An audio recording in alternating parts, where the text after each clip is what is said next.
Želim da se zahvalim opštini Lajkovac koja je stala iz ovog projekta Kulturni šok koji će se održavati širom Srbije u budućem vremenu.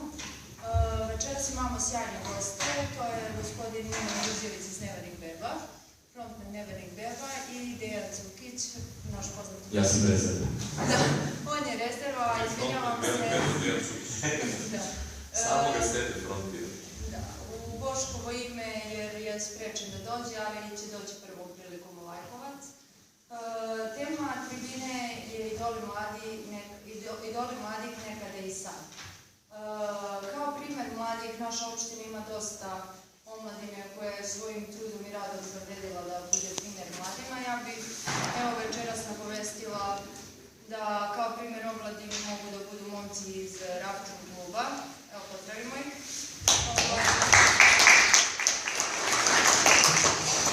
Koji su za vreme poplava spašavali živote mnogih Lajkovčana, ne sam lično. Da ja ne dužim, ja bih prepustila obaditi da kažu reči. Dame i gospodo, dobroveče. Drago mi što ste došli na tribinu. Tribina Kulturni šok, ovo je jedna u nizu tribina koja će se održati širom Srbije, a boga mi i Republike Srpske, zato što su i oni iskazali interesovanje za ovu vrstu razgovora sa mladim ljudima.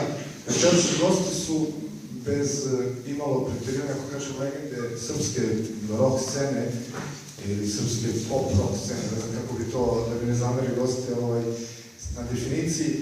Međutim, uvijek je u ovim vremenima jako diskutabilno razgovarati o idolima koji su nekada bili i sada. Toliko toga će i Milan i Dejan reći o tome.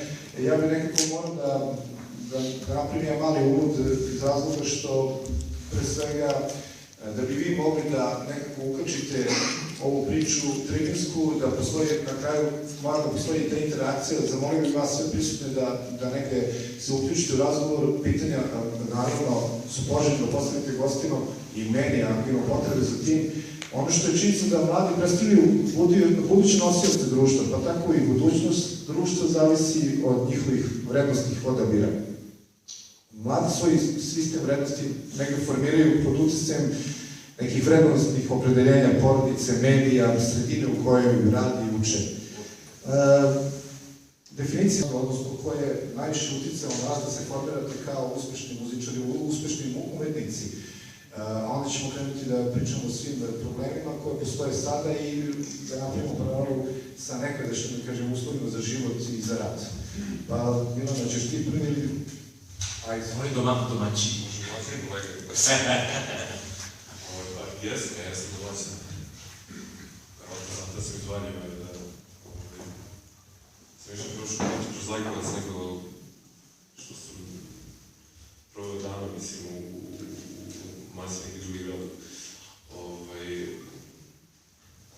Interesantno je na početku da kažem što sam ja do svoje 16-17 godine živio u Valjevu i možda je lepo pričati baš o tome i krenuti kroz tom temu kako ljudi iz manjih mesta iz provincije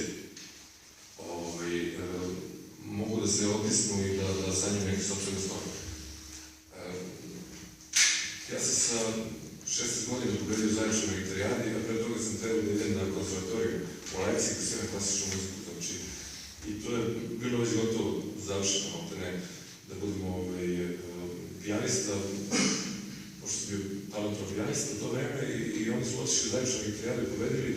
I šta je ono što je u stvari prelomilo celo to priču? Nije to samo kult rock muzike, to je neka vrsta slobode koju čovjek bira. To je ono što su pričali Dejan i ja i Karlo Skut. Mislim da je sloboda tako da te negde opredeljuje da biraš sebi neki životni put, da biraš kriterijume ili biraš način života. Šta je sloboda? Sloboda je suštinsko, elementarno pravo čovjeka da govori ono što misli i da radi ono što osjeća na nivou sopstvenog zadovoljstva i sopstvenih potreba. Ako krenemo od teze da smo mi ipak rođeni u neko drugo vreme, živili u neko drugo vreme kad je kulturološki kod bio potpuno drugačiji, mogu da kažem da smo mi sopstvenu slobodu sanjali otvorenih očiju. Danas mislim da je to ozbiljniji proces, da klinici moraju da se suočavaju suočavaju sa mnogo iskušenja. Brže se živi, tehnološka revolucija je uzela svoj danak. Trebalo je da se desi jedno, a desilo se nešto potpuno drugo, jer uvek je svaka ideja sklona upotrebi i zlopotrebi. Jedan proces koji je na prvi pogled složen, mislim da je vrlo jednostavan. Čovjek mora prvo pogled u sebe, moramo iznutra da se menjamo, moramo da vidimo koji je to segment našeg ličnog interesovanja i gde možemo se ostavljamo da bude dobro. Šta god da radimo, da bude dobro, mi smo srećni ljudi. Iz prostog razloga što radimo nešto što je naše i zašto smo rođeni. I u tom kontekstu mislim da mladim ljudima treba poslati poruku da moraju da pronađu sopstveni, istražuju sopstveni identitet, a ne da ide stazom slonova, ovo je sad trend, ovo je komercijalno, ovde ima novca, ovde bi mogu da se zaposliš, ne. Mislim da je to najpogrešnija stvar koja može da se dogodi. Ono što je suština da svako ima odnos prema sopstvenim potrebama,